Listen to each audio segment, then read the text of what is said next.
Siempre Venezuela. 2 horas de información, noticia, cultura, música y la presencia de la migración venezolana en el mundo. A partir de este momento, Venezuela siempre, siempre Venezuela.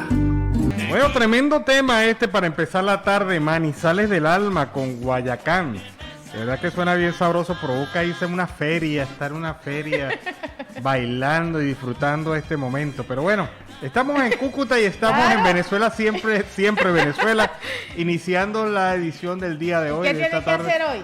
Tiene que capotear las noticias de Siempre Venezuela. No hay que capotear un poquito. Bueno, y de esta manera, pues, como siempre le llevamos a ustedes informaciones, comentarios, noticias, música, entrevistas, todo lo que tiene que ver con Venezuela y la migración venezolana en el mundo. Desde acá, desde el 1160M de Radio San José de Cúcuta, en enlace en este momento con Radio Delfín en La Guajira, Colombo, venezolana. Buenas tardes, Alan, y buenas tardes a toda esa audiencia que está ahí a través del dial 1160 Radio San José de Cúcuta, de nuestras redes sociales. Síguenos en Facebook, en Siempre Venezuela Radio, en Instagram, @Siempre Venezuela Radio, y en Twitter, @Siempre Venezuela, y en nuestra página web, www.siemprevenezuelaweb.com. Saludar en el Control Master a José Ramírez, a Robinson Cárdenas y a nuestro auxiliar, quien va a quedar en unos minutos con el control, a Oscar Díaz. Alan Peralta con registro nacional 0715 y quien les habla, Nancy Pacheco, con registro nacional 0713 del Colegio Nacional de Periodistas, seccional norte de Santander. Bienvenidos a una emisión más de Siempre Venezuela, Venezuela siempre es noticia. Bueno, me acordaste de un colega locutor en Venezuela que decía, y a partir de este momento manejando la consola de la nave espacial. El hombre casi parecía Superman. Bueno, en todo caso, pues, tenemos que empezar con las noticias lamentables, y una de ellas es el fallecimiento por COVID-19 de la alcaldesa chavista del municipio Gómez del estado Nueva Esparta, Yanelis Patiño.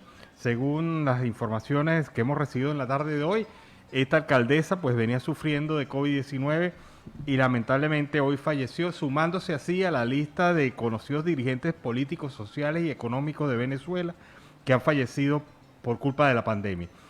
La alcaldesa entonces chavista del municipio Gómez del estado Nueva Esparta, Yanelis Patiño.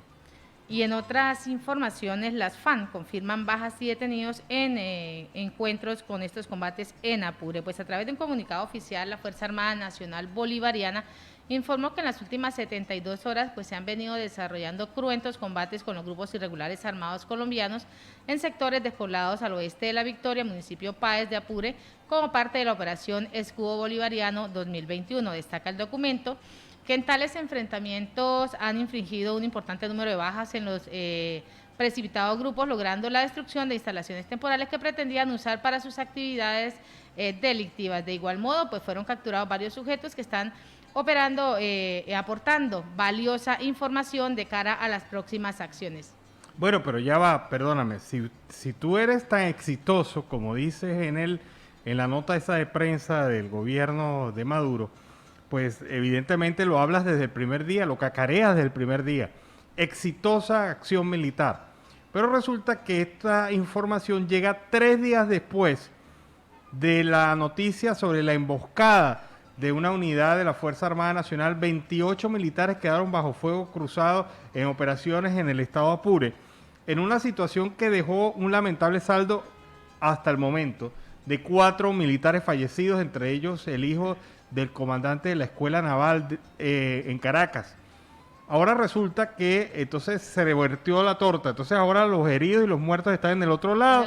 La exitosa operación, entre comillas, está de este lado, y resulta que ahora tienen detenidos, y bueno, y ojalá no sean ciudadanos civiles que sean torturados y asesinados como han sido otros venezolanos en esta misma zona, según los reportes de la sociedad civil y la comunidad.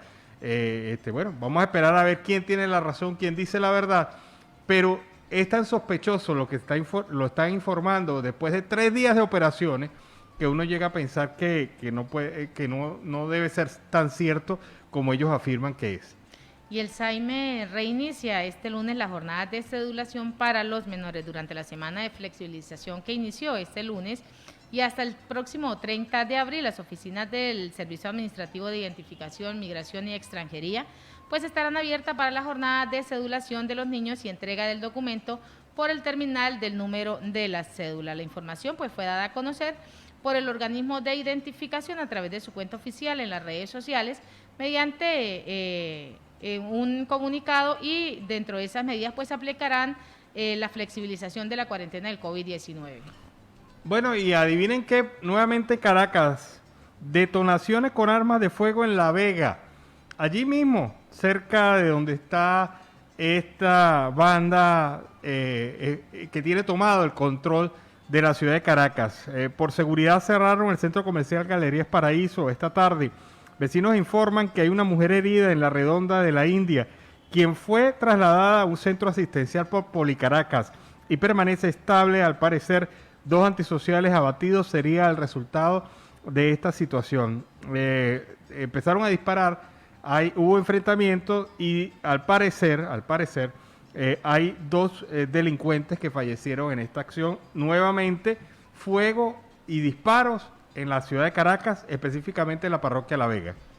Y en Siempre Venezuela, Venezuela Siempre, vamos con el primer reporte de nuestro corresponsal Carlos Uzcategui El Miura.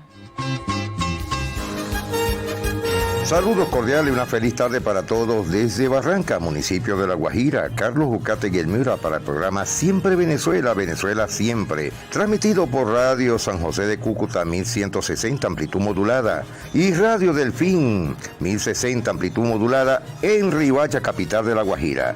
Un saludo cordial y feliz comienzo de semana a Alan Peralta, Nancy Pacheco y a su equipo de producción. Municipios del Atlántico se quedaron sin vacunas. La gobernación confirmó que 18 municipios suspendieron las jornadas de vacunación. Entre tanto, solo los del área metropolitana que aún tienen biológico. Automedicación, una práctica que puede generar complicaciones en Colombia. Periodistas costeños a los que solo el COVID-19 les apagó su brillo. Director de la FLIC advierte que la pandemia ha venido agudizando la situación económica de los comunicadores, reporteros gráficos y camarógrafos. 38 proyectos para llevar agua y alcantarillado a la costa atlántica y al área del Caribe colombiano. Municipios recibirán transferencias por los proyectos renovables. Economía del 56% de los consumidores dice que no podrán pagar las deudas. Junior 3, Santa Fe 1, el tiburón muerde. La premier en los cuartos de final. Normalland, la cinta más ganadora de los premios Oscar.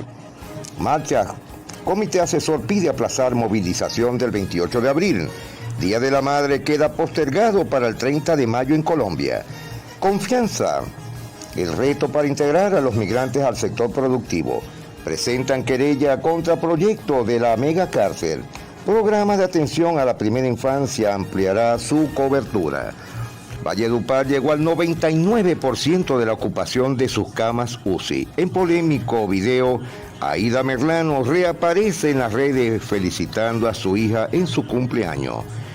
Bogotá declara alerta roja general y aprieta medidas contra la ola del COVID-19. La capital colombiana es el foco principal de Colombia, ya que totaliza 766.778 contagiados y 15.269 fallecidos. Colombia recibió otras 912.000 vacunas de AstraZeneca y mecanismo COVAX.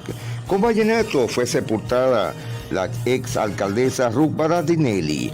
Tembló fuerte hoy en Santander, Cartagena con el 80% de ocupación de las camas UCI. Casa por cárcel al juez promiscuo de San Juan del Cesar, Harold Daza Díaz. Patrulleras de la policía habrían infringido toque de queda, ley seca y realizando disparos al aire en Uribia. Cierran 2 establecimientos y una gallera en Urumita por incumplir decreto y medidas. Autoridades garantizan cumplimiento del toque de queda y la ley seca durante el fin de semana en la zona rural y urbana de Riohacha en La Guajira.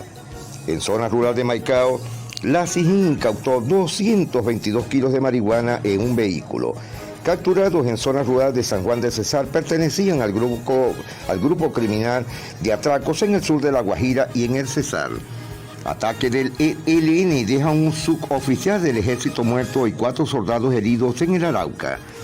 Vienen semanas con mayor afectación, advierte el ministro de Salud. Presidente Iván Duque confirma que las iglesias no pagarán impuestos tras la reforma tributaria. 465 fallecidos de COVID-19 en el país, La Guajira 516 nuevos contagios. Obras de pavimentación en la vía de Camarones comienza la semana entrante. Otorgan reconocimiento a miembros de unidad policial para la edificación y la paz. Personero de Riohacha trasladó queja a Procuraduría y Defensoría sobre crisis sanitaria en los hospitales de La Guajira. Controlan el tráfico de madera en el departamento de La Guajira. Empresa minera Cerrejón implementa medidas de oxígeno en espacios cerrados para reducir riesgo del COVID-19. Guardia Costera de los Estados Unidos decomisó 5.500 libras de cocaína de alta pureza despachada desde La Guajira. Tomás Uribe vuelve a bajar del bus de presidenciales y sube a su hermano Jerónimo Uribe. Masacre en zona rural de Andes, Antioquia, dejó 5 fallecidos. Son un atentado a la vida. Claudia López dice no a marchas de Bogotá. Aglomeraciones se pegaron al lote durante la última etapa de la Vuelta a Colombia. Clínicas del Cesar y La Guajira en alerta roja. Suspenden alternancia educativa en Valledupar hasta mayo. El Cesar marchará en contra de la reforma tributaria. Sin miedo al COVID-19, la prostitución sigue latente en Valledupar. Congestión en centro de vacunación de Valledupar por falta de la segunda dosis. Familias de la Alta Guajira entran y tendrán por primera vez el servicio eléctrico en 53 localidades indígenas entre Puerto Bolívar y el Cabo de la Vela, con una inversión de 13.200 millones de pesos. Se creen más grandes que los grandes, lo dice el cantante Peter Manjarré sobre la nueva generación del vallenato. Falleció por COVID-19 el recordado periodista José Barraza en Barranquilla. Wilfredo el Holland dejó huella imborrable en el fútbol de sala de Bolívar. Matan a otro menor en Cartagena, van 6 este año. Cardique, 49.000 millones invertidos en 54 obras en el departamento Bolívar. Regulan operación de chivas y coches turísticos en Cartagena de India. Piden a ente revisar aspectos técnicos de proyectos de protección costera en el Caribe colombiano. Intransferencia de la alcaldesa Birna Johnson pone en jaque la terminación de una policlínica en Santa Marta en el Magdalena. Jean-Claude Besudo afirmó que Colombia es el país con más acogedor del mundo, pero él dice que también es un superlativo ya que nos pueden refutar. En Congreso, audiencia sobre el tercer pico del COVID-19 y plan de vacunación en la costa atlántica. Procuraduría exhortó a los entes territoriales a fortalecer acciones para la erradicación del trabajo infantil. Destruida maquinaria empleada por el ELN y el Clan del Golfo para procesar droga. Capturado alias JK, heredero de la banda criminal Los Costeños. Policía intervino una gallera en Sabana Grande y se armó una gresca. Atlántico se coronó campeón nacional en el relevo 4x400 en Ibagué. La vacuna que llega a Colombia es segura y eficaz, lo dice la representante en Colombia de las OEPS. Álvaro Uribe propone una reforma tributaria diferente a la de Duque.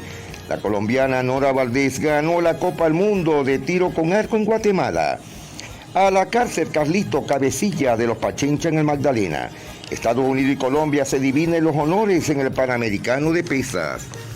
Tenistas colombianos Cabag y Farah reeditan y se coronan de dobles en Barcelona. Puerto de Barranquilla, desierto en dragado y en licitaciones. Otra vez al borde del colapso, Camajunci en Santa Marta con un 91.4%. Autorizan zarpe de buques con problemas técnicos para navegar. Entregan elementos de bioseguridad a comerciantes y vendedores ambulantes de Dibuya. Asociación de Borqueteros de La Guajira exige al gobernador ser tenidos en cuenta en las obras a gran impacto que se ejecutan en el territorio. Falleció Mónica del Pilar Mesa González, jefa de control interno de la alcaldía de Manaure, por COVID-19. Empresa Soma LTDA recibió visita de la Agencia Nacional de Minería de las Salinas en Manaure. Entra en funcionamiento la oficina de atención a víctimas del conflicto en las aguas del Pilar. Carlos Ucategui, el Miura, para el programa Siempre Venezuela, retornando a los estudios. Bueno, y es el primer reporte de Carlos Ucategui, el Miura, desde La Guajira, Colombo, venezolana.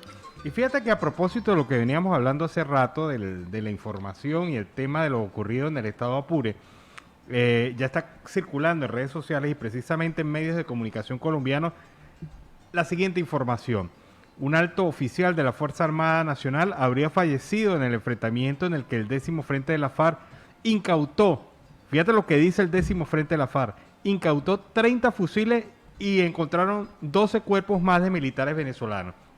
Es decir, desde la perspectiva de la FARC, según los medios de comunicación colombianos, en interceptación de comunicaciones entre ellos, aparentemente habría 12 militares venezolanos muertos en territorio venezolano, habrían incautado ellos, la FARC, 30 fusiles y habrían entre los muertos un alto oficial de la Fuerza Armada Nacional Bolivariana. Las dos versiones del mismo hecho. La exitosa versión que muestra el gobierno de Nicolás Maduro. Lo que no quiere revelar él. Y que no ha reconocido hasta hoy los enfrentamientos que vienen desarrollándose desde el sábado pasado y la versión de la FARC. Cada quien tome la decisión a quién creer. Y Freddy Bernal evaluará junto con Maduro la reactivación del comercio en la frontera. El diputado de la Asamblea Nacional electo en el 2020, Freddy Bernal, informó que evaluará en conjunto con Nicolás Maduro la reactivación del comercio en la frontera de manera gradual y el paso de estudiantes por los puentes internacionales hacia el norte de Santander. Durante una entrevista en el programa En el Momento que transmite La Nación en Radio, Bernal señaló que de modo es imposible abrir el paso peatonal a la población en general, mientras que Colombia tenga los altos riesgos y los registros de contagio del COVID-19, que son de un 70% en la ocupación de las camas UCI. Asimismo, también indicó que dentro de un mes comenzarán las clases presenciales en el país vecino. Sobre esto, pues detalló que 4.600 estudiantes que hacen vida académica al otro lado de la frontera, pues tendrían las medidas de seguridad, de los protocolos de bioseguridad para poder cruzar el puente. Bueno, y también por la información, podemos decir que esta es la semana de los trabajadores a nivel internacional, pero en Venezuela se celebra de una manera pues bastante triste. Dice Andrés Velázquez, dirigente del sector sindical y dirigente político venezolano, que a pesar de que el próximo sábado es el Día Internacional de los Trabajadores y debería ser día de júbilo, en Venezuela será el Día de la Esclavitud, que es a donde hemos retrocedido. Señaló que, como ejemplo, Venezuela ha perdido y los trabajadores venezolanos han perdido en materia salarial, en materia de seguridad social, en materia de seguridad e higiene, en libertad sindical, elementos que, según él, no existen actualmente en el país. Por lo tanto, los trabajadores venezolanos el próximo sábado no tendrán un Día Internacional del Trabajador, sino tendrán un Día Internacional de la Esclavitud. Y ante esta situación en Apure, pues Padrino López confirma la muerte de algunos de sus militares en Apure. El ministro de Defensa chavista, Vladimir Padrino López, anunció la muerte de algunos de estos efectivos militares en el conflicto armado en el estado Apure, a pesar de que la institución castrense no precisó la cantidad de fallecidos, donde se ha explicado ese proceso de identificación de los nuevos decesos en las filas militares. El comunicado señala que hay varias bajas de la Fuerza Nacional, tanto entre fallecidos como en heridos en estos enfrentamientos. Lamentablemente, pues también fallecieron algunos de nuestros efectivos cuyos cuerpos están siendo identificados mediante la necropsia correspondiente. Asimismo, pues otros resultaron heridos y reciben la debida atención médica en la red sanitaria, militar y pública. Bueno, pero date cuenta de algo. Padrino ha tenido que salir al frente porque ya las informaciones extraoficiales se lo venían comiendo vivo. O sea, ya él tenía que salir a decir algo. Definitivamente esto es más grave de lo que dice Padrino, porque le ha costado decir esto y no ha identificado el número de militares fallecidos. Cuando se sepa el número de militares fallecidos, si es cierto esto lo de los 12 militares que fallecieron, cuando se sepa esto de manera oficial, esto va a causar un cisma dentro de la Fuerza Armada Nacional, porque quizás sería el combate de más muertos desde la década de los 60 en Venezuela, es decir, cuando el ejército enfrentaba a la guerrilla en territorio venezolano. Pero esta es una condición bastante difícil, tanto a nivel militar como a nivel político, como a nivel de imagen del gobierno de Nicolás Maduro. Esto está afectando duramente. Ellos pensaron, insisto mucho en esto, que iban a encontrar una papita pelada allá en el estado Apure. que eso iban a meter un bombardeo, que iban a meter algunas tropas, que iban a hacer unas escaramuzas, y definitivamente esta gente se iba a asustar y se iba a ir del territorio. Pero lo que está pasando... Tenían todo el campo, tenían todo el accionar y el respaldo del mismo gobierno, no van a salir. Claro, pero fíjate algo que es especial. Tenían el territorio minado, tienen las condiciones estratégicas de campamento a lo largo de todo el territorio. Y según la versión que leíamos esta mañana de Sebastiana Barraez, de la periodista Sebastiana Barraez, la versión de los hechos contada por algunos de los militares en operación, lo que ocurrió fue que ellos van con su grupo y fueron emboscados por el grupo guerrillero del 10º Frente de la FARC en territorio apureño. Y ocurre entonces lo inevitable: unos militares sin preparación, jóvenes, sin conducción adecuada, sin equipo adecuado, se enfrentan a unos veteranos de la guerrilla del Selva. Y esto definitivamente nos deja muy mal parados como venezolanos y también como Fuerza Armada Nacional en el país, en un territorio que Padrino López se llena la boca diciendo que ellos van a defender la soberanía del país, cuando la soberanía del país está dejando esa estrategia del gobierno de Nicolás Maduro, está dejando ese sendero de muertos militares. E insisto, ojo con esto. Esa soberanía está totalmente invadida. Claro, está violada, y violada por ellos mismos, que lo permitieron desde hace mucho tiempo por andar en esa convivencia con la guerrilla colombiana.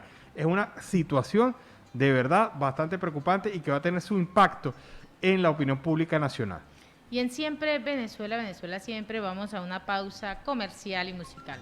Bueno, ni tengo ni necesito, lo dice Jackson Ramírez, quien nos trae ese tema para iniciar así la segunda porción de esta torta que es Venezuela Siempre, Siempre Venezuela.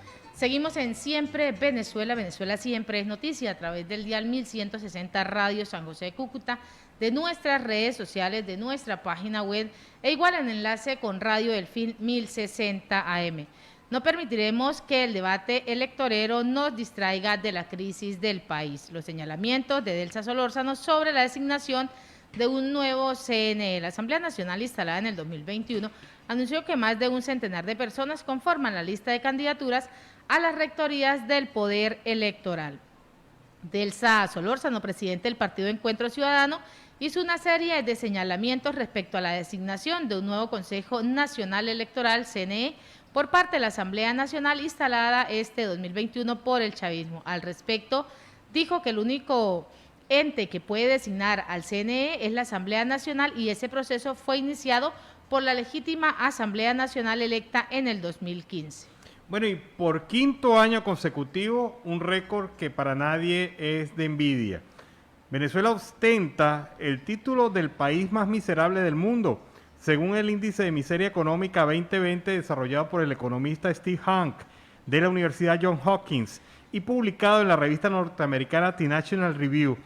En el ranking, que incluyó a otros 156 países, nuestra nación ocupó el primer lugar, que se le dio por haber tenido la más alta tasa de desempleo, 50,3%, un índice de inflación de 3.713% y un crecimiento del PIB real de menos 30%, una cosa de verdad increíble.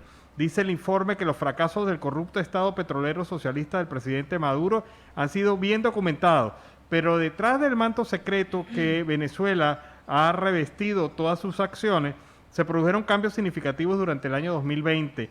La inflación, que sigue siendo la más alta del mundo, se desplomó en 7.000%. Ah, sí, qué chévere. Teníamos de 10.000% y ahora tenemos 3.000%. Uy, qué gran avance. Pero lo cierto del caso es que la tasa de desempleo pasó de 24% al 50,3%. O sea, se desplomó la inflación, pero se incrementó el desempleo, explica el boletín. Tanto la tasa de préstamos bancarios como el crecimiento del PIB real per cápita se mantuvieron aproximadamente iguales en el 2020 como en el 2019. A principio de año, por una contracción económica del 10% y una caída del PIB de 30% registrada durante todo el 2020, Venezuela pasó a ser el país más pobre de América, superando históricamente a Haití, que era el país más pobre. Deben estar muy felices los haitianos, que ya no son los más pobres de América Latina. Los venezolanos pasamos a ese lugar como los más pobres de América Latina. Y el director de la Fundación Gabo dice que el ataque contra el Nacional es una tragedia para el periodismo latinoamericano. Jaime Abello Banfi señaló que la sentencia es desproporcionada e injusta. El director general de la Fundación pues manifestó su solidaridad a Miguel Enrique Otero y al equipo periodístico, todos los colaboradores y los lectores de El Nacional. La sentencia, a todas luces desproporcionada e injusta, pues conduce inexorablemente al cierre y confiscación del facto de esta empresa. Esto es lo que viene indicando. Bueno, y la investigadora política y defensora de derechos humanos, Tamara Sujú, ha dicho que el teniente Alejandro Andrea Sosa, preso político, fue trasladado al área de presos comunes en La Pica, en el estado Monagas, por órdenes del director coronel Jesús Guaycarán Milano. Y esto fue durante el día de ayer. Recuerdan ustedes que la justicia militar tiene sus propias normas y tiene también sus propios recintos, pero para castigar aún más y violar los derechos humanos de este preso político, el teniente Alejandro Andrea Sosa se le pasó al área de presos comunes. Bueno, ¿cuál fue el resultado? Lo que tenía que pasar. El hombre fue duramente castigado, fue duramente golpeado de manera salvaje. Está herido. El teniente reclama el maltrato del mayor obispo a detenidos. También las heridas sufridas por el teniente no han sido atendidas y continúa en el área de presos comunes. La responsabilidad de cualquier cosa que pudiera pasarle en este lugar es del coronel Jesús Guacarán. Los presos políticos y especialmente los presos políticos militares están siendo duramente torturados en cárceles venezolanas. Ya no por acción directa, en este caso, de un militar, sino por decisión de un militar que ha decidido que este preso político militar se le traslade a una cárcel común y allí es donde ha sido golpeado, quizás por órdenes de los propios cuerpos represivos del país. Y en Siempre Venezuela, Venezuela Siempre, vamos con el segundo reporte de nuestro corresponsal Carlos Uzcategui El Miura. Ya de regreso en nuestro segundo reporte desde La Guajira, hablaremos sobre un caso muy extraño. En Bolívar, Caribe colombiano, investigan extraña muerte de joven venezolana en Bolívar. En el municipio de Villanueva, norte del departamento de Bolívar, se presentó la misteriosa muerte de una mujer venezolana identificada como Stephanie Ruiz, en hechos registrados en el barrio Sitio Nuevo y que mantiene a la comunidad con mucha interrogante. He de mencionar que por el momento no ha habido un pronunciamiento por parte de la policía ni el SIJIN. Sin embargo, se manejan dos hipótesis sobre los habitantes que son analizadas por las autoridades. La primera versión indica que la mujer tenía entre sus partes íntimas un arma de fuego y cuando intentó sacarla la accionó y terminó propinándose un disparo que acabó con su vida. También trascendió que la mujer vio a un familiar manipular el arma de fuego y en medio de ese juego, el allegado de manera accidental la accionó propinándole un balazo. Cabe resaltar que la joven fue trasladada al hospital municipal, pero ante la gravedad de las lesiones falleció. Porfa incautó 1.640 unidades de lociones de procedencia extranjera. Pretendían ser comercializadas en Maicao. Un duro golpe a los contrabandistas de lociones en La Guajira propició a la Policía Fiscal y Aduanera en operativos de control y registro en la Troncal del Caribe en la vía Riohacha-Palomino, La Guajira. Las autoridades informaron que la operación se adelantó a través del comando del Departamento de Policía Guajira y la Policía Fiscal y Aduanera con coordinación con la DIAN. En la vía Palomino-Riohacha, sector conocido como El Ebanar, uniformados de la Policía Fiscal y Aduanera realizaron señal de pare un vehículo de transporte que cubría la ruta Barranquilla-Maicao. Allí, posterior a una minuciosa verificación física de la mercancía, se encontraron 1.640 unidades de lociones de procedencia extranjera, las cuales eran transportadas sin la respectiva documentación que acredite su legal introducción y permanece en el territorio aduanero nacional, informó la Porfa. Las autoridades informaron que la mercancía aprehendida fue evaluada comercialmente en más de 155 millones de pesos y fue puesta a disposición de la DIAN con el fin de que surta el proceso jurídico.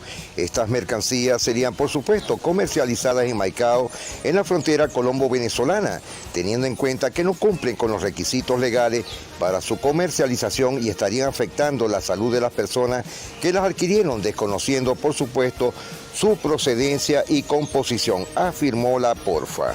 El exgobernador de La Guajira requiere a las autoridades de salud pública sobre el aumento del contagio del COVID-19. En sus redes sociales, el exgobernador de La Guajira, José Ballestero Bernier, solicitó a las autoridades de salud pública medidas restrictivas de confinamiento debido a que la tasa de letalidad del virus del COVID-19 se están incrementando de manera exponencial en el departamento. Agregó que se requiere también de manera urgente apoyo solidario en alimentos y medicamentos, además de pruebas y vacunación masiva. Ballestero Bernier llamó la atención de las autoridades de salud para que analicen detenidamente la situación del departamento debido al alto contagio del virus y la muerte de personas afectadas por el COVID-19. Aquí se trata de preservar la vida de los ciudadanos y las autoridades deben realizar todas las gestiones que sean necesarias para evitar que el contagio siga en aumento. Preocupación ante la automedicación de pacientes con COVID. Establecen normal arancel de 0% para la importación de oxígeno. Partidos de fútbol de liga en Bogotá suspendidos por decreto. Habitantes de calle Escapa del Hospital de Barranquilla. Según Álvaro Uribe Vélez, no es correcta la forma como el gobierno quiere recaudar los fondos. Investigan a 26 aerolíneas por contrato que perjudican a los usuarios en Colombia. El concepto de la organización Human Rights Watch acusó este lunes a las fuerzas de seguridad venezolanas de las ejecuciones extrajudiciales de al menos 4 civiles, de detenciones arbitrarias y de tortura, entre otros abusos aberrantes contra la población del estado Apure, fronterizo con Colombia.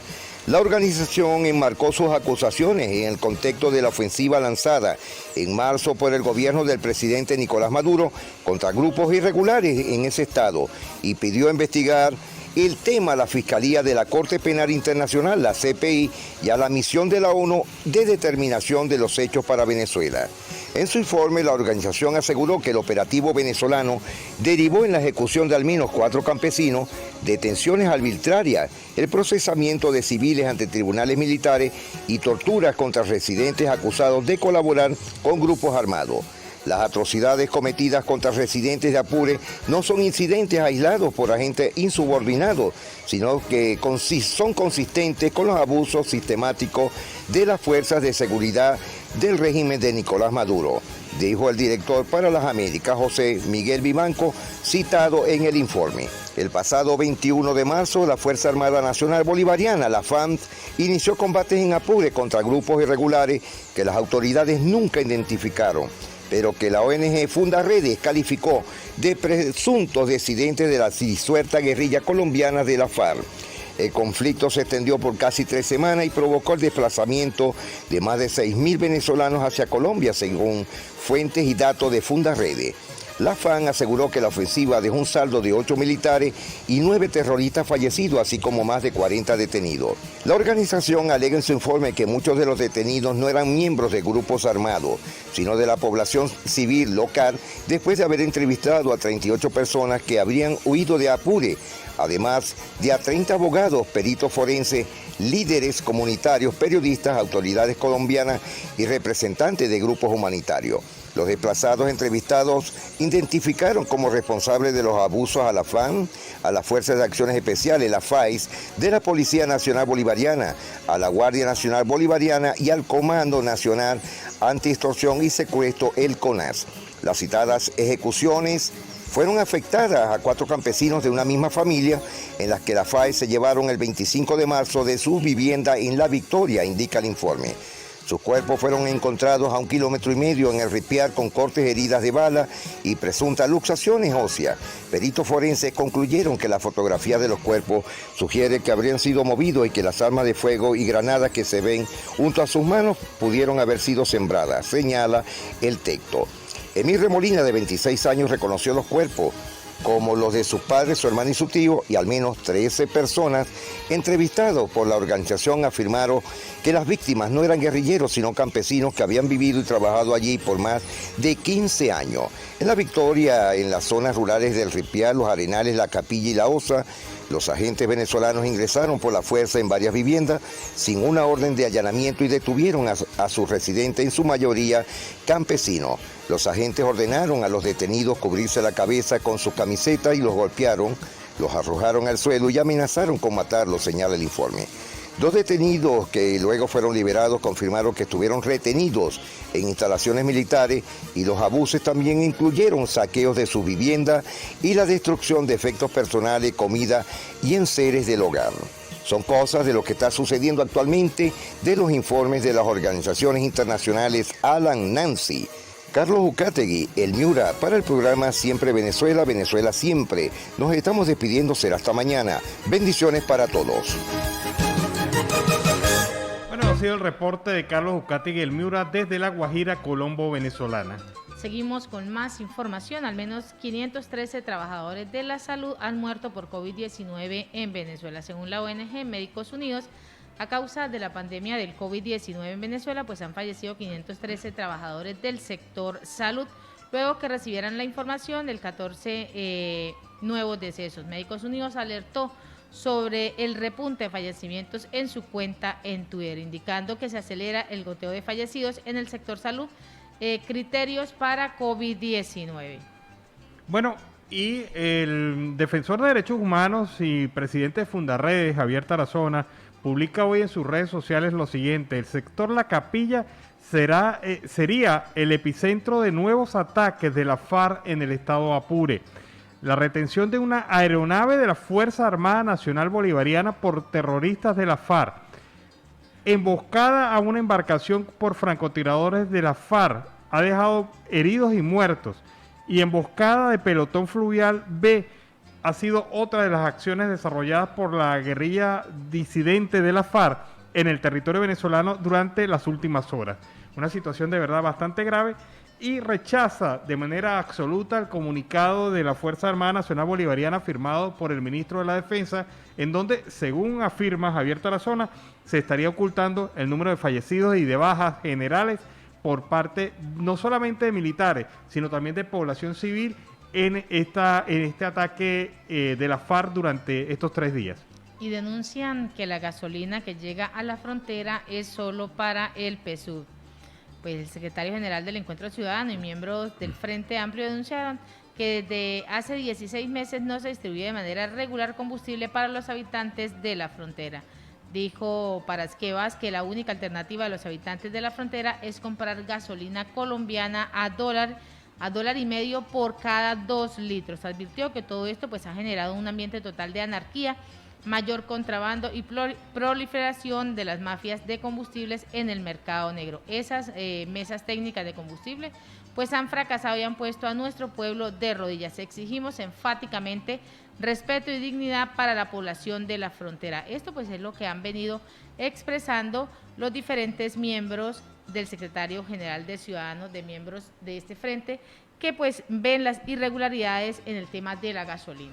Bueno, la Organización Médicos Unidos por Venezuela ha publicado hoy una seguidilla de tweets informando su denuncia de que no están llegando los equipos de protección, insumos médicos ni equipamiento de soporte para los pacientes con COVID-19. El personal se les inventa para la autoprotección. Tampoco se está vacunando a todos. Los escasos recursos que llegan son de ayuda humanitaria. Esa es parte de lo que afirma la organización. También, por otro lado, ha denunciado lo siguiente, que es más grave: una situación que está afectando a los familiares de los médicos venezolanos. Han indicado, por otra parte, que esta situación ha provocado no solamente la muerte de médicos y de personal del sector salud, sino también de familiares cercanos a ellos. Una triste realidad de los trabajadores del sector salud que todos los días exponen el riesgo de contraer de COVID-19 y morir. Cuando ocurre fallecimiento, comienza el viacrucis de dónde conseguimos los recursos para la cremación o su destino final en una fosa común. Esto es grave. Para Médicos Unidos de Venezuela, no solamente está muriendo el personal de salud, es que también están muriendo sus familiares. Es que esto significa que al no tener medidas de protección... Sigue una cadena. Exacto. Una cadena de contagio. Hay una cadena de contagio, y allí se está produciendo la muerte de familiares cercanos, de médicos, de enfermeras, enfermeros y de todo el personal de la cadena de salud en Venezuela. Es de verdad bastante dura esta realidad. Y en Siempre Venezuela, Venezuela Siempre, queremos agradecer en esta primera hora a Radio Delfín 1060 AM, a nuestro corresponsal Carlos Uzcategui y al Control Master Robinson Cárdenas por participar. Y en Siempre Venezuela vamos a una pausa comercial y musical. Bueno, seguimos acá en Venezuela Siempre, Siempre Venezuela, como siempre llevándoles a ustedes informaciones, comentarios, noticias, música, entrevistas, todo lo que tiene que ver con Venezuela y su migración a lo largo del mundo. También debo comentarles a ustedes que empezamos a partir de este momento el triple enlace, este enlace que nos lleva a Aruba 91.5 FM estéreo y que nos enlaza también con La Voz de la Gran Colombia aquí en Cúcuta, generando desde el 1160 AM de Radio San José de Cúcuta. Iniciamos así nuestra jornada del día de hoy para el triple enlace, lo que yo llamo esta segunda hora de triple enlace de Venezuela Siempre, Siempre Venezuela. Y vamos con las informaciones, más informaciones sobre este tema, sobre la importancia de la necesidad de hacer un gran esfuerzo de atención en salud a todos aquellos trabajadores, a todos aquellos médicos venezolanos, enfermeras, que necesitan insumos y que de alguna u otra manera no están siendo atendidos en sus requerimientos y necesidades por parte de las autoridades nacionales venezolanas. Esto ya se ha dicho varias veces, se ha señalado ya repetidas veces y sin embargo hasta ahora pues no ha habido ningún tipo de respuesta por parte del gobierno venezolano. Como tampoco ha habido respuesta en relación a la situación que se vive en el sector universitario en Venezuela. Kenny Ramírez, dirigente de la UPEL, dirigente estudiantil de la UPEL Rubio, de la Universidad Pedagógica Experimental Libertador en Rubio, ha denunciado las condiciones en las cuales se encuentra esta universidad. Ha dicho que desde hace más de un año que se entró en confinamiento debido a la pandemia por el COVID-19 que azota al mundo y a nuestro país, hay una situación de abandono y desidia total para con la universidad, con la UPEL y con otras universidades venezolanas. El régimen de Nicolás Maduro, siguiendo con su intención de destruir nuestra academia, autorizó por medio del supuesto protector del Táchira y el alcalde de Rubio el ingreso de venezolanos al recinto universitario para que pasaran su cuarentena. Esto se hizo sin la consulta al sector universitario. La universidad viene sufriendo entonces de años de abandono, de ahogo presupuestario y de gran presión social. Y con la llegada de estas personas que fueron sometidas a grandes humillaciones y tratadas como presos con la vista de las autoridades, quienes eran testigos de la mala situación que pasaban. Niños, personas mayores y mujeres y hombres, quienes para poder comer pagaban hasta 10 mil pesos por un pollo que vendían los mismos funcionarios de la Fuerza Armada Nacional Bolivariana que se encontraban custodiándolos en situación de refugiados, que sin tener otra opción tenían que comprar estos insumos para poderse alimentar. Dejaron la universidad destruida, deteriorada, víctima de Lampa, donde robaron enchufes, chapas, baños, cerraduras, llaves de agua y hasta una hornilla de cocina en el comedor estudiantil. El alcalde de Rubio se comprometió en arreglar los problemas, sin embargo, lo que ha pasado lo que siempre pasa. No ha habido absolutamente ninguna solución ni ninguna atención a este tema. ¿Tenemos a los invitados en línea telefónica? Bueno, sí. Tenemos a Frenji Díaz Rodríguez. Él es abogado, comunicador social y político venezolano. Vamos a conversar con él sobre estos temas, estos aspectos. Bienvenido al programa Venezuela Siempre, Siempre Venezuela, Frenji.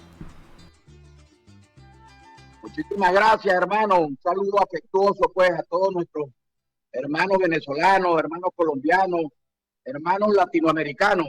Desde aquí, desde Venezuela, un saludo afectuoso y, bueno, estoy presto a conversar, a contestar cualquier interrogante que bien puedan ustedes hacer. Frechi, hay una situación real del país. El país se encuentra dividido entre dos sectores. Uno que clama y habla de la participación política efectiva en el país a través de los procesos electorales, y otro sector del país que sigue señalando que es necesario hacer un frente duro y no participar en procesos electorales. ¿Cuál es tu visión sobre este tema? Bueno, mire, yo particularmente ando recorriendo el estado de Barinas. Yo soy oriundo de acá, de un municipio que pertenece al estado de Barinas, el municipio Pedaza, y ando motivando, animando. Yo he sido 2 veces electo concejal, 2 veces alcalde, fui diputado, y de cualquier manera pues tengo una experiencia por esta parte y particularmente soy uno de los convencidos que hay que ir al proceso electoral. ¿Qué pasa? Hay mucha incertidumbre entre los sectores, como tú dices, definidos, unos que quieren que se vote y otros que no. Pero nosotros hemos tenido muchos escenarios, hemos votado, no hemos votado, hemos ido a la calle y de verdad pues los resultados no han sido los más lo que queremos, los más positivos, más sin embargo creo que si nosotros nos organizamos en toda la historia de este régimen del chavismo, no están en peores condiciones de apoyo popular, es decir, ahorita no tienen ningún tipo de apoyo.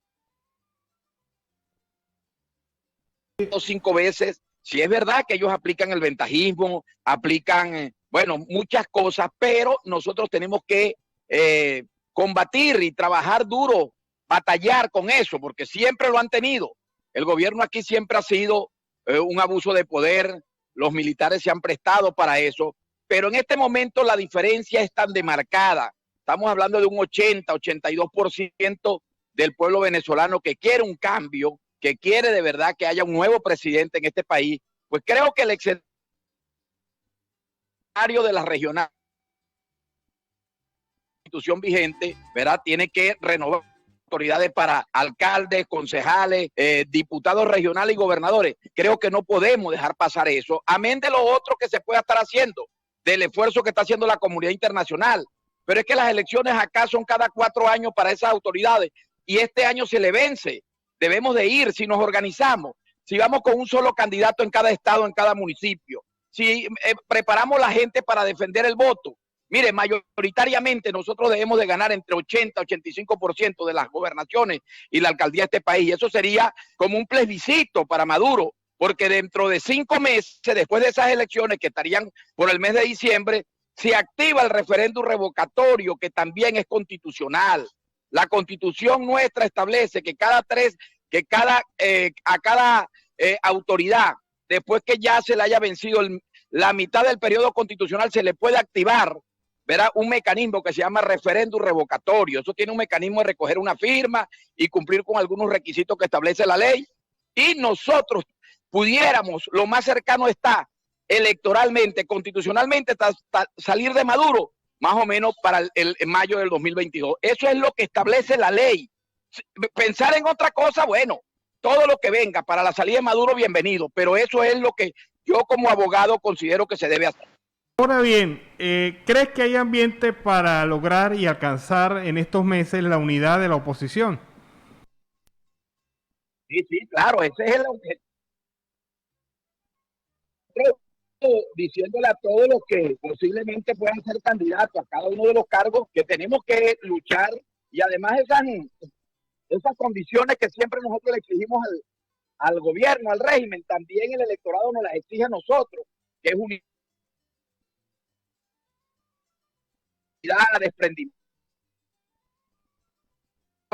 desprenderse y entender que de la unidad nuestra es que la gente puede motivarse a votar. La gente no sale a votar por muchas razones, pero una de las principales es que no ve una unidad monolítica, una unidad seria, una unidad desprendida, una unidad con un objetivo principal que es la salida de Maduro. Y eso es lo que estamos logrando, por lo menos nosotros, el equipo que anda conmigo, que somos de un partido regional que se llama Fruto, Frente Unido al Trabajo Social, andamos procurando y empujando esa unidad para la salida definitiva de Maduro.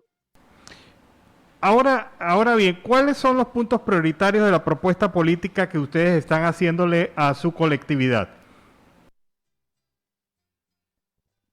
La prioridad aquí, hermano, nosotros, la gente, lo que quiere es salir de Maduro. Nosotros lo que queremos es rescatar la democracia y rescatar la libertad de este país. Esto es muy profundo lo que está pasando aquí. Mucha gente que está en otras latitudes no entiende. Aquí no hay oferta electoral. Aquí la oferta electoral es la salida y el rescate de la libertad y la 82% de la gente desesperadamente quiere salir y quiere un cambio. ¿Qué tenemos que hacer nosotros? Unirnos, organizarnos y ir al proceso electoral. Ellos no pueden rehusarse. Pero hablar de propuesta, por Dios, mire, si este país está acabado, la economía no sirve, mire, el dólar aquí, en el mes de diciembre, dicen los entendidos en la materia, economistas muy bien calificados, dice que va a estar entre 15 y 20 millones de bolívares un dólar. No, son 2.700.000 bolívares que vale un dólar, 2.800.000. Entonces nosotros, ¿qué es lo que tenemos que hacer? Lograr la unidad, empujar hacia adelante, y el primer año de gobierno de todos los alcaldes y gobernadores tiene que ser un compromiso firme a salir de Maduro, que es lo que anhela el pueblo venezolano.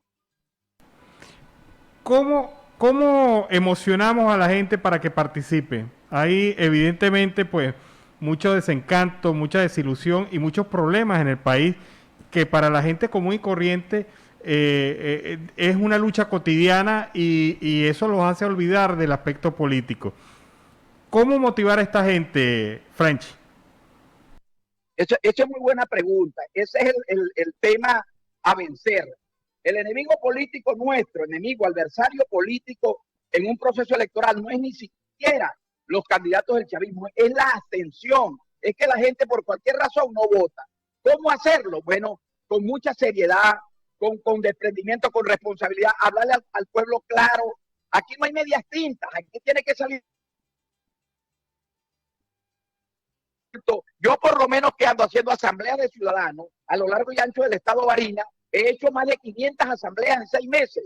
Lo que oigo y lo que recojo es que la gente dice que por qué no dejamos que ellos votaran en el proceso pasado. Fíjese, la participación del proceso pasado el 6 de diciembre para elegir la nueva Asamblea Nacional, que ese periodo constitucional es de 5 años, bueno, no alcanzó más del 15%, imagínese usted, no alcanzó más del 15%, es decir, de cada 100 venezolanos que están inscritos, que tienen derecho a votar, apenas participó un 15, y eso que prácticamente ellos estaban solos. Cuando digo ellos, es el gobierno. Entonces ya ellos no tienen apoyo popular. Esa es la verdad, ante Dios y ante los hombres, hay que entenderlo. Entonces, ¿qué tenemos que hacer?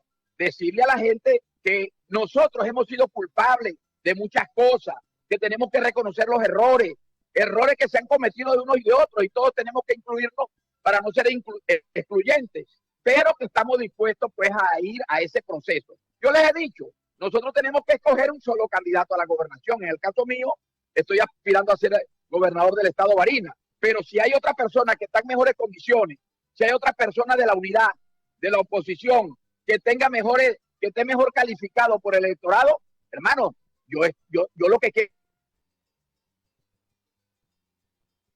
estos espacios políticos que hoy día los tiene el régimen, mayoritariamente porque nosotros no participamos, eso es lo que se quiere, contribuir. De las 23 gobernaciones que tiene el Estado, el país, nosotros tenemos que ganar ese 80%, y eso es un mensaje a la comunidad internacional para demostrarle que verdaderamente Maduro no tiene apoyo popular y que tenemos que cuidar mucho el referéndum que se activaría en 5 meses posterior a las elecciones de diciembre. Entonces yo creo que el mejor aporte que podemos hacer nosotros es el desprendimiento y hablarle claro a la gente y hacerlo entender. A mí me ha dado muy buenos resultados. De todas esas asambleas que nosotros hemos hecho, la gente participa y dice que está dispuesta a votar porque no hay otra alternativa. Ahora, si hay otra alternativa, bendito sea Dios. Pero la gente lo que tiene...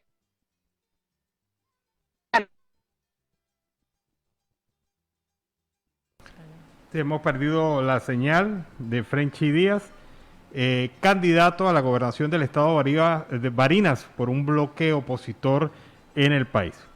Lo tenemos en línea nuevamente. Frenchy. Correcto. Aló, Frenchy, ¿cómo estás? Aló, copio perfectamente. Te habíamos perdido un momento. Para cerrar la entrevista, quisiéramos que le dieras un mensaje a la comunidad de venezolanos que se encuentran en condición de migración a lo largo y ancho de todo el mundo. Bueno, mira, de verdad una solidaridad.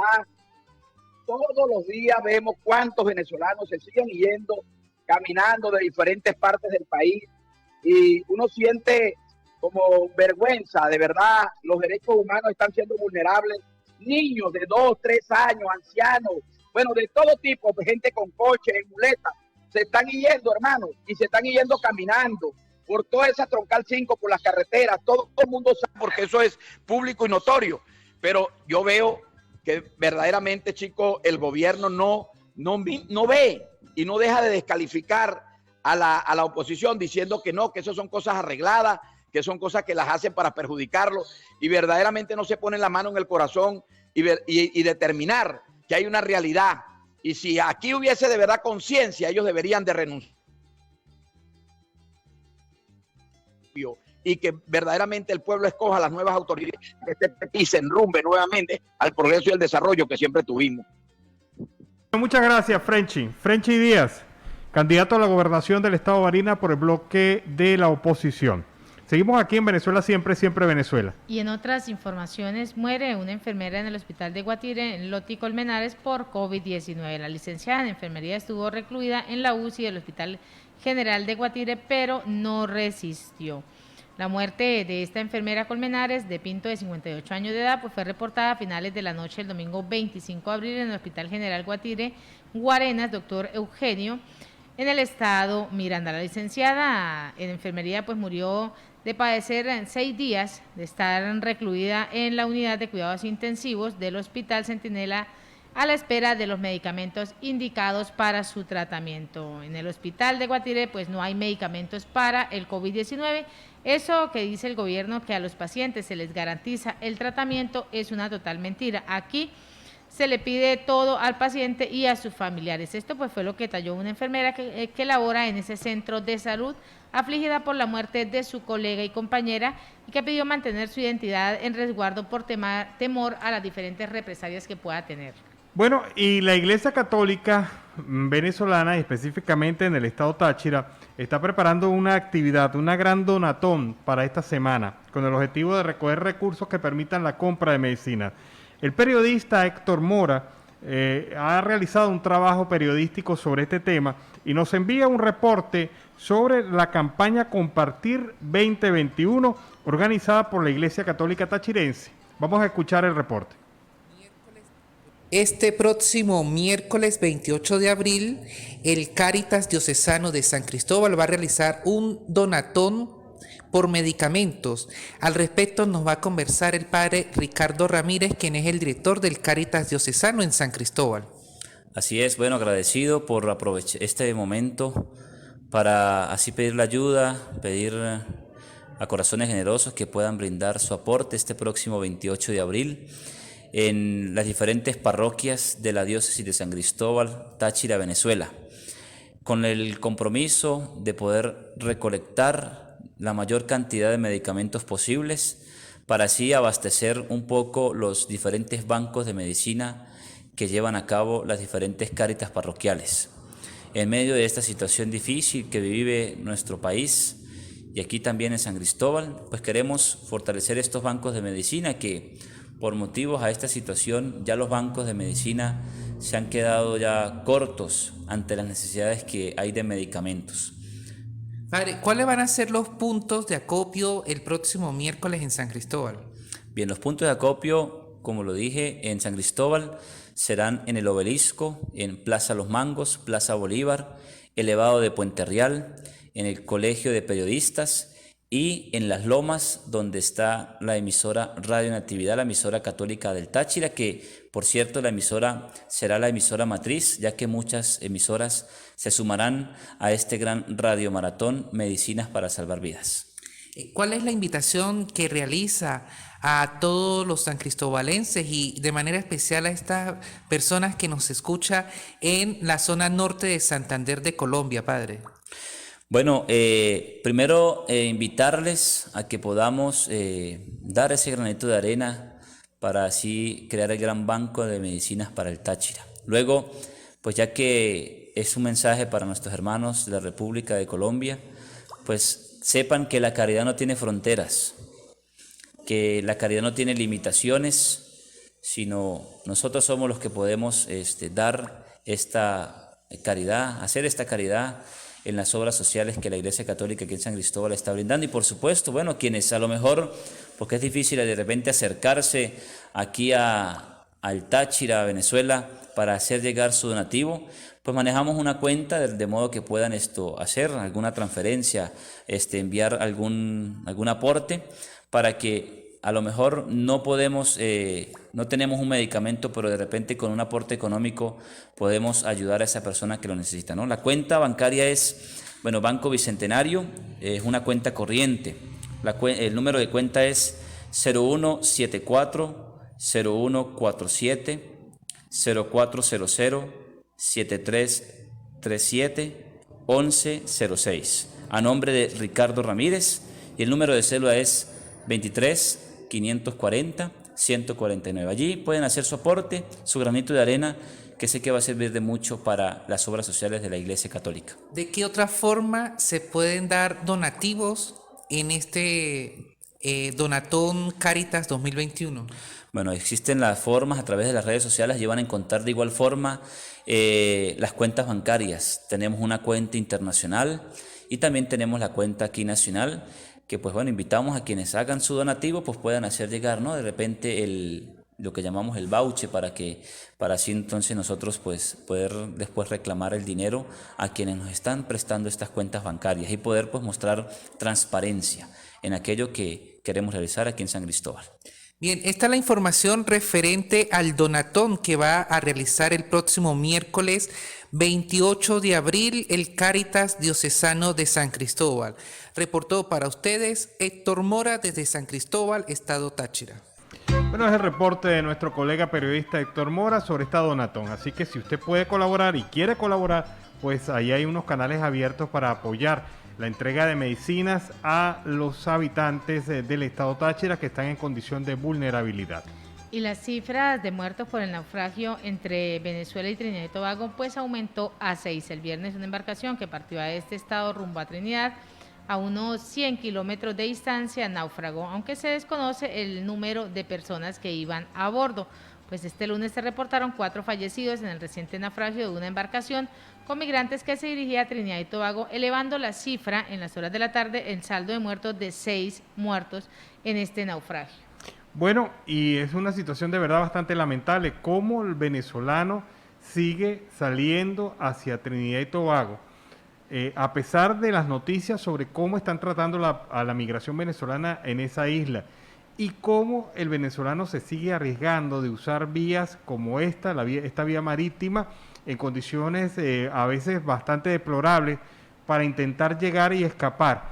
Eso indica dos cosas: la situación del país no es la maravilla que el gobierno de Maduro quiere vender, y la situación del país es grave. Hay pobreza, hay hambre, hay miseria, y los venezolanos buscan la manera como puedan para salir del país.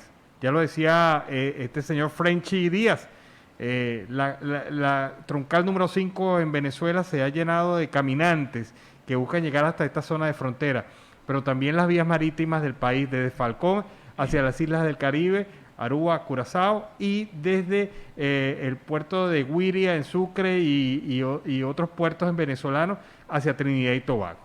Y las autoridades policiales de Guyana se explicaron que un funcionario de la Guardia Nacional Bolivariana resultó herido a disparos en el lado guyanés de la frontera. Esto luego de interceptar una embarcación que traficaba droga. El hecho ocurrió el fin de semana. Se trata de un distrito en el noroeste de Guyana donde el GNB fue atacado a balazos por los compatriotas. Bueno, y es una situación de verdad que suena como extraña. Esa es una situación, un guardia nacional me imagino que un puesto fluvial, en una condición de verdad bastante lamentable, bastante crítica, aislado totalmente, enfrentando a una red de narcotráfico y salvado por los soldados guyaneses. O sea, esa es una noticia que ahí le falta algo, ahí está sonando algo que no es. ¿A esa mesa le hace falta una pata? Sí, yo creo a esa información le falta algo. Y arrestado por el SEBIN y despedido de su trabajo, pues le pasaron factura por bromas sobre la vacuna china. Un ciudadano pues fue detenido tras publicar un video en sus redes sociales en la que bromeaba sobre los posibles efectos secundarios de la vacuna china contra el COVID-19. Esto pues fue lo que denunció el lunes la ONG Espacio Público. El usuario en redes sociales, identificado como Luis Morales, fue arrestado el pasado 22 de abril por funcionarios del Servicio Bolivariano de Inteligencia Nacional SEBIN tras publicar su video en la red TikTok, donde detalló el espacio público en un comunicado. Este video de Morales, conductor de trenes en un sistema ferroviario de cercanías, pues fue replicado posteriormente por varios usuarios que lo descargaron y además lo publicaron en otras redes. En las imágenes finge recibir la vacuna y posteriormente pues comienza a hablar en chino, practica el arte marcial Wushu y come con palillos y anuncia la llegada de la siguiente estación en otro idioma. Bueno, pero ya va. Le salió cara la broma. Ya va. Que una persona sea detenida, sea encausada y sea despedida por un video que es una broma, una simple broma, le indica a usted que está en aquel lado el grado de deterioro de las libertades que hay en Venezuela. O sea, ni una broma se puede hacer en redes sociales, ni siquiera un mensaje político, porque no ha dicho ahí ningún mensaje político. No. Es una simple broma. Pero acuérdese que el régimen de Nicolás Maduro dijo que iba a abrir una nueva ley, una nueva orden, que las redes sociales iban a estar totalmente restringidas y quienes cometieran alguna incoherencia o alguna broma o algún tipo de acciones que fueran en contra de él, apostándole en contra de él, pues iba a tomar esas acciones. Y esto es una broma a propósito del Día Internacional del Humor. ¿Cómo es posible que un venezolano hoy es Día Internacional del Humor, para que lo sepan, cómo es posible que un venezolano publique una broma en sus redes sociales y por esa broma es detenido, es encausado y pierde el trabajo? De verdad que ese es el país fantasioso e ilógico de Nicolás Maduro. Y en Siempre Venezuela, Venezuela Siempre, vamos a una pausa comercial y musical. Bueno, Sin Dormir, Raguayana, grupo venezolano que nos ha traído este tema para cerrar con el último bloque de información de Venezuela Siempre, Siempre Venezuela. Y seguimos con las noticias. Y en Siempre Venezuela, Venezuela Siempre, a través del dial 1160 Radio San José de Cúcuta, en nuestras redes sociales y en enlace con La Voz de la Gran Colombia y Aruba Estéreo 91.5 FM, tenemos a nuestra segunda invitada, Alan, y es una emprendedora, Yoribis Mercedes Canelón Ugas, quien es venezolana. Actualmente pues se encuentra en Colombia, en la ciudad de Cali, y está con un emprendimiento en el área de la belleza. Mercedes, bienvenida a Siempre Venezuela, Venezuela Siempre. Buenas tardes. Buenas tardes. Cuéntanos, ¿qué consiste tu emprendimiento, Mercedes? Mi emprendimiento consiste en el área de estética, satisfacer las necesidades de las clientas, como por ejemplo un alisado, la tintura de un cabello, qué tono puede aplicarse, qué no. También consiste no nada más en darle recomendaciones a las clientas si este tono le queda bien o no. Tratar de hacer de que la clienta se sienta contenta con el trabajo que uno tiene. ¿Cómo llegaste tú aquí a Colombia? Cuéntanos. Bueno, debido a la necesidad que tiene ahorita nuestro país, mi esposo embarcó primero para acá. Yo tengo 2 niños, ahorita tengo aquí una medida de que el niño me convulsionó y tomaba mucho anticonvulsivo. El anticonvulsivo no se conseguía en Venezuela y si se conseguía muy caro, o mi esposo tenía que mandar casi la mitad del sueldo. Vi que no era factible y yo dije, no, yo me vengo, trabajo aquí. Y después busco a los niños. Llegué aquí, trabajé 2 meses de lo mismo, de dicho emprendimiento que ahorita estoy trabajando, una peluquería. A veces me salía a limpiar casa, la limpiaba. A veces me salía a recoger basura, la recogía.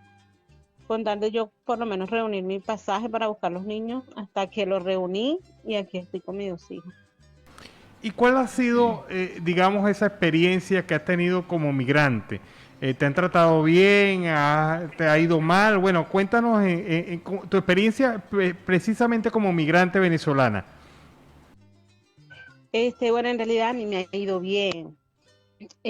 Lo único, así es que a veces, cónchale, me siento así, es un poquito mal, porque a veces el cliente busca tanto la satisfacción del peluquero o del estilista, como también la comodidad en el sentido del mobiliario y eso, y yo en realidad nada más tengo es la silla, mi silla nada más, y a veces la gente como que se cohíbe, a veces tengo que hacer como quien dice el domicilio y no gano mucho. ¿Hace cuánto estás radicada en Cali y por qué decidiste irte a Cali? Yo estoy aquí hace 4 años. Yo decidí venirme para acá porque aquí, como que dice, aquí está la familia de mi esposo y está mi esposo. Entonces no, para mí no era factible yo estar en un lado y mi esposo en otro lado, y más si tenemos 2 hijos. Y ¿Has buscado ayuda en alguna organización, en algún centro específico de ayudas para migrantes? Un día me dieron un número de FUPAP, escribí, pero no me respondieron. Y como no tengo PET, no he podido, como quien dice, hacer dicha solicitud. pero ya sabes que está abierta a partir del 5 de mayo el censo para todas las personas que estén en esta condición bajo el Estatuto de Protección Temporal. ¿Lo conoces? Sí. A mí, gracias a la señora Hindú, me ha instruido mucho por eso. A todos los talleres que ella me ha indicado, yo he ido, no nada más respecto nada más a los emprendimientos, sino a todos los talleres que dicta, así, violencia transgénero, de todo yo he asistido. ¿Cuál es la proyección que haces? ¿Te vas a quedar aquí definitivamente en Colombia o algún día aspiras a regresar a Venezuela? No, yo sí tengo pensado quedarme aquí. Yo sí tengo pensado quedarme aquí porque ya de aquí que se acomode el país de nosotros. ¿No eres optimista en relación a eso, a la pronta recuperación de Venezuela? No, uno ya tiene que hacer, el venezolano tiene que hacerse mente de que ya uno se tiene que quedar aquí por mucho tiempo. ¿De qué parte de Venezuela eres, perdón? Yo soy de Caracas. Caracas. ¿Y habías conocido o tenías alguna información sobre el tema de Colombia, sobre la vida en Colombia? No, nunca había pisado aquí. Cuéntame algo, ¿no te daba como miedo, como temor iniciar una aventura migratoria? Bueno, ya la aventura migratoria, como quien dice, ya la tuve. Como todo proceso es duro. Pero como quien dice, a medida que va pasando el tiempo, uno se va acoplando. Claro, ya no son las mismas cosas que se veían allá. Ya uno no pagaba arriendo, no pagaba servicio. Y ya uno es cuestión de adaptarse. Bien. ¿Cuáles son los planes y proyectos inmediatos para este año? Bueno, mi proyecto inmediato es primeramente tener un salón de belleza, y mediante a ese salón de belleza yo podré obtener, así sea un lotecito, y a medida que va pasando el tiempo poder tener mi buena casa aquí como todo colombiano. ¿Qué redes sociales están manejando en este momento para que puedan, quienes están a través de nuestras redes, a través del Real Audio y a través del Dial, puedan llamarte, puedan seguirte, quienes están ahí en Cali puedan presentar y ese servicio tuyo, requerir de ese servicio tuyo? Bueno, tengo la red del Facebook, Your Fashion Style 13, y Instagram, Your Fashion Style 13. Bueno, muchas gracias. De verdad que nos encanta cuando la gente quiere progresar, quiere salir adelante y sobre todo quiere construirse un futuro a partir del trabajo y la honestidad. Muchas gracias. Bueno, muchísimas gracias a ustedes por tantas oportunidades que nos está brindando aquí este país a nosotros, los venezolanos. Seguimos en Siempre Venezuela, Venezuela es noticia. Álvaro Vargas Llosa, el objetivo de Diosdado Cabello desde el principio era perseguir políticamente a El Nacional. El escritor y periodista peruano, hijo de Mario Vargas Llosa, recalcó su solidaridad con los dueños, accionistas y trabajadores. Además, reiteró la admiración y agradecimiento como latinoamericano por todo lo que han hecho. Este escritor y periodista, hijo de Mario Vargas Llosa, pues se sumó a las voces de indignación y de protesta que han dado vuelta alrededor del mundo a raíz del fallo del Poder Judicial venezolano contra el diario El Nacional y su presidente y director Miguel Enrique Otero. Otros columnistas venezolanos se están manifestando sobre la versión dada por el gobierno de Nicolás Maduro sobre lo que está ocurriendo actualmente en Apure. Uno de ellos, Andrei Servín Pon, que ha publicado en sus redes sociales: el silencio del régimen en Apure está motivado a 1. La FARC todavía no tiene claro las pérdidas humanas. 2. Los comandos emboscados eran lo mejor de la FARC en el teatro de operaciones. 3. Las deserciones se están disparando. 4. Una causante de masacre es la disputa política interna de la Fuerza Armada Nacional Bolivariana. Fíjate que coincide en parte, como lo que hemos venido comentando, esta situación de Apure está teniendo un efecto catastrófico en la imagen y el control del gobierno de Nicolás Maduro sobre la Fuerza Armada Nacional Bolivariana, porque se están viendo las costuras. Un ejército que tiene órdenes contradictorias: avancen, retrocedan, mantengan acción, pero respeten al enemigo, no agredan a la FARC, defiendan el territorio. O sea, actúen y no actúen. Actúen y no actúen. Es la forma. Esa forma contradictoria de dirección que está viviendo los efectivos militares venezolanos en el teatro de operaciones, en la zona, en La Victoria, en el estado Apure, está generando no solamente pérdidas humanas y heridas graves a la Fuerza Armada Nacional Bolivariana, sino también está creando una condición de verdad de bastante daño a la imagen del gobierno de Nicolás Maduro. Y estamos leyendo por ahí, perdóname Nancy, que adicionalmente a las pérdidas humanas y la pérdida de apoyo logístico en la zona, también aparentemente la Guardia Nacional Bolivariana habría perdido un helicóptero dentro de las acciones militares, según se comenta en medios de comunicación internacional. Y en otras informaciones, médicos alertan sobre la sala COVID paralela para pacientes VIC en el periférico de Periata. La Sociedad Médica del Centro de Salud desconoce cómo funciona este espacio. En el primer piso y con capacidad para 20 camas funciona en el hospital periférico una sala de pacientes para COVID-19 en la que se desconoce su funcionamiento, así como los criterios que están aplicando para el ingreso y el egreso de estos de contagio. Agregó que no entiende el porqué de la modalidad de este espacio, considerando que el resto del hospital hay pacientes totalmente contagiados por COVID-19 y en la emergencia y en el traide también los pacientes de COVID-19 y no son aceptados en dicha sala. Manifestó que desde diciembre hay un aumento progresivo en los contagios y que por esta razón pues se han introducido 4 solicitudes a la directiva, incluyendo la del mes de abril. También se expresó que piden que se reabra el triaje respiratorio, dado que los pacientes contagiados pues se ven en la misma área donde reciben a quienes no padecen la enfermedad de COVID-19, sino que acuden por fiebre u otras enfermedades, traumatismos, y esto pues está representando un total riesgo en los contagios. También se ha precisado que las terapias han sido otro problema. Ellos atienden solamente a la solicitud que hacen los médicos de COVID-19 y ese caso pues es omiso a las indicaciones del resto de los médicos del hospital.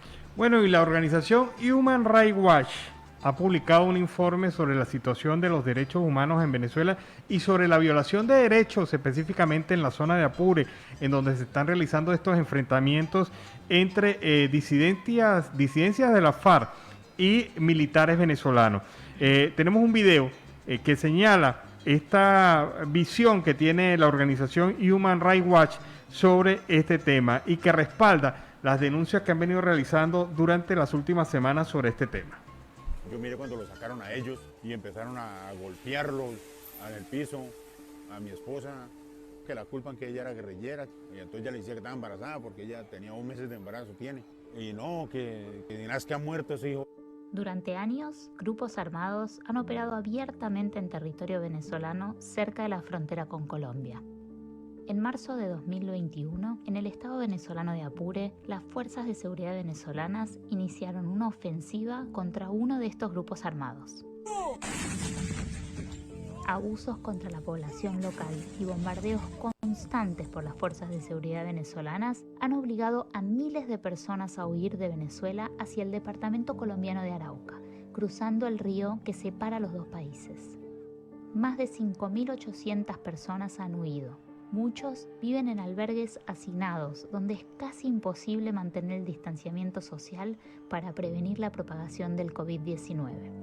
En los albergues hay escasez de alimentos, agua potable e insumos médicos, y el acceso al saneamiento básico y la atención médica es limitado. Muchos otros se han refugiado en casas de familiares y en zonas rurales. La mayoría teme por sus vidas si regresan a Venezuela, donde las fuerzas de seguridad han cometido atrocidades contra personas acusadas de ser parte o de ayudar a la guerrilla. Mi familia fue masacrada de forma brutal, haciéndonos pasar por guerrilleros de la FARC, cuando ellos son una persona honestamente, humildemente, campesinos, gente trabajadora. Estos no son casos aislados. Entre 2016 y 2019, las fuerzas de seguridad venezolanas han estado implicadas en más de 19.000 asesinatos por supuesta resistencia a la autoridad. Desde 2014 se han llevado a cabo más de 15.000 detenciones arbitrarias y muchos detenidos fueron torturados. Asimismo, al menos 870 civiles han sido procesados por tribunales militares. Nos llegaron 2 tanquetas. Se bajaron un poco de militares vestidos del país y empezaron a torturarme con una navaja. Me preguntaban que si yo era colaborador de la guerrilla. Como no les decía lo que ellos querían escuchar, entonces sacaron un alicate y me agarraron el dedo. Yo ya sentía que ya el dedo me lo iba a partir, me lo iba a arrancar. Llegaron las Fuerzas Armadas, me tomaron, me amarraron, me golpearon, me montaron en un camión. Duré días detenido en una condición infrahumana. El calabozo medía 3 metros de ancho por 5 metros de largo. Todo encerrado sin ventanas. Habían 38 personas. No nos dijeron nunca por qué. También hubo reportes de saqueos e incendios y de destrucción de casas y cultivos cometidos por las fuerzas de seguridad venezolanas. Quemaron las casas, nos saquearon todo lo que teníamos, no nos dieron tiempo de sacar nada, salimos únicamente con la ropa que teníamos puesta. La Fiscalía de la Corte Penal Internacional está decidiendo si avanza con una investigación sobre las denuncias de delitos de lesa humanidad en Venezuela. La Corte debe considerar los abusos en Apure. Muchas personas que huyeron de Venezuela no podrán regresar a sus hogares pronto. El gobierno colombiano y los donantes internacionales deben garantizar que haya suficiente ayuda humanitaria disponible para ellos, y Colombia debe, además, garantizar que quienes decidan quedarse tengan acceso a un estatus legal que les garantice la protección de sus derechos fundamentales. Bueno, terrible las denuncias que han hecho sobre este tema de la violación de derechos humanos. Y aún así dice el gobierno de Nicolás Maduro que no existe violación de derechos humanos, que no existe esa posibilidad en Venezuela, ¿no? Bueno, por eso es que persiguen a las ONG que denuncian violaciones de derechos humanos. Por eso es que no los quieren dejar trabajar, por eso es que los quieren controlar. ¿Usted cree que un sistema político en donde los violadores de derechos humanos son los que están mandando y controlando puede aceptar que un denunciante diga lo que ha dicho este señor, de que le estaban fracturando el dedo con un alicate para obligarlo a reconocer que era guerrillero? ¿Es posible eso? ¿Usted pensaría que es posible eso? No, esa es la situación que el gobierno de Nicolás Maduro, el gobierno de facto de Nicolás Maduro, pretende aplicar en Venezuela. Un control social a través de las ONG, un control social a través del hambre, un control social a través de la destrucción de un país que es próspero en sus capacidades, pero que es el más pobre de América Latina, incluso por debajo de Haití. Esto, lo que está pasando en Apure, es grave, es muy grave. No es solamente la violación de derechos humanos, es la condición de pobreza que ha llegado la Fuerza Armada Nacional Bolivariana, enfrentando al grupo guerrillero de las disidencias de la FARC en territorio venezolano, habiendo entregado la soberanía nacional y poniendo los muertos. Porque si el ministro tiene miedo de decir cuántos muertos hay en esta operación militar, imagínense ustedes la gravedad de esta situación. Si el ministro no reconoce que la FARC se ha apropiado de un helicóptero de la Guardia Nacional Bolivariana, imagínense ustedes las condiciones en las cuales se encuentra realmente el país y su capacidad operativa para defender su soberanía. Y así con esta nota pues hemos llegado al final de una emisión más de Siempre Venezuela, Venezuela Siempre, a través del dial 1160 Radio San José de Cúcuta, de nuestras redes sociales, de nuestra página web y en enlace con La Voz de la Gran Colombia 1400 AM, además con enlace Aruba Estéreo 91.5 FM. Agradecer en el Control Master a Oscar Díaz, al señor Víctor Márquez, Alan Peralta con registro nacional 0715 y quien les habló, Nancy Pacheco, con registro nacional 0713 del Colegio Nacional de Periodistas Seccional Norte de Santander. Feliz tarde, los esperamos mañana. Hasta mañana, cuídense.